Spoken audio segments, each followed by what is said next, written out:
Tanahnya mahal. Itu nanti lebih standar ya, lebih standar, kurang lebih mungkin 40 meter, ada 60 meter, ada 36 meter persegi. Terlihat aneh akibat dari desain yang dibuat pemerintah sendiri. Menteri Perumahan dan Kawasan Permukiman Marwarar Sirait belak-belakan soal batas ukuran minimum rumah subsidi jadi 18 meter persegi yang menuai polemik. Menteri Marwarar menyebut harga tanah di perkotaan jadi salah satu pertimbangan. Kenapa? Tanahnya mahal. Nah, jadi bagaimana caranya? Tentu kita berpikir tanahnya diperkecil, desainnya dibuat bagus, dibuat tidak kumuh dan menarik.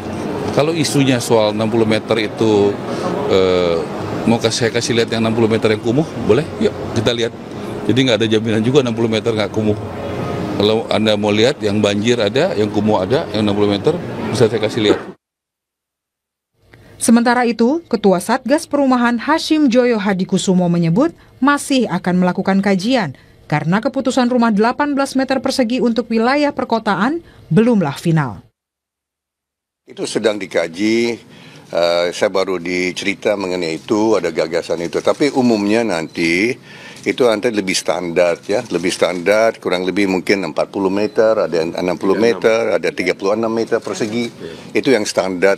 Yang nanti menetapkan itu kan Pak BTN, Pak Nixon. Yang akan membiayai ini kan Pak Nixon. Ya, BTN ada standar sendiri, ada pedoman kan Pak Nixon ya. So itu nanti akan kita pelajari.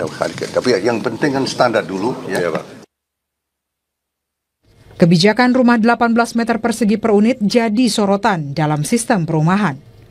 Negara membangun rumah, tapi kota-kota justru penuh rumah yang tak dihuni. Pada tahun 2023, Survei Sosial Ekonomi Nasional BPS menunjukkan kekurangan rumah atau backlog di Indonesia masih berkisar 9,9 juta unit. Namun, berbagai sumber menyebut lebih dari 16 juta unit rumah di Indonesia kosong. Dari data Sosenas BPS pada tahun 2024 menunjukkan ada sebanyak 1,9 juta lebih kekurangan rumah terjadi di wilayah pedesaan. Sementara untuk wilayah perkotaan, backlog atau kekurangan kepemilikan rumah mencapai 7,9 juta lebih. Untuk di wilayah Jakarta, menyadur data yang dimiliki Kementerian Pekerjaan Umum, dilihat dari jenis pekerjaan, pekerja non-formal mendominasi angka backlog, yakni sebesar 685.044 rumah tangga, disusul wira swasta sebesar 325.735 rumah tangga, dan di urutan terakhir ada pekerja formal yakni sebesar 52.710 rumah tangga.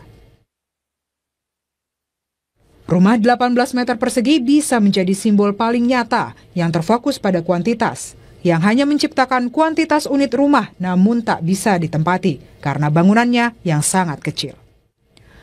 Elisa Sutanujaya, Eksekutif Director Rujak Center for Urban Studies mengatakan, rumah subsidi yang ukurannya makin kecil tidak bisa dihuni lebih dari satu generasi.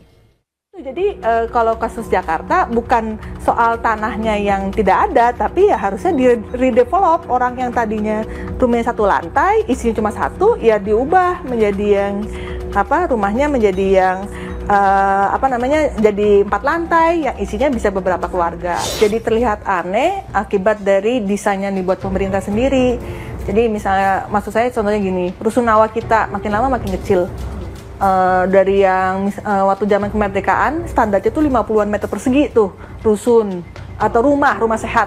Makin lama makin kecil. Sekarang kalau misalnya rusunawa cuma tinggal ada yang 28 meter persegi, itu udah otomatis nggak bisa multi generational family. Presiden Prabowo menargetkan bangun 3 juta rumah per tahun. Namun, sederet persoalan membayangi, mulai dari keterjangkauan, harga, lokasi, hingga kualitas. Fungsi dasar rumah layak huni juga jadi harapan publik di luar kuantitas untuk mengatasi backlog perumahan. Rumah 18 meter persegi mungkin mudah dibangun dan secara administratif dapat diklaim sebagai pencapaian.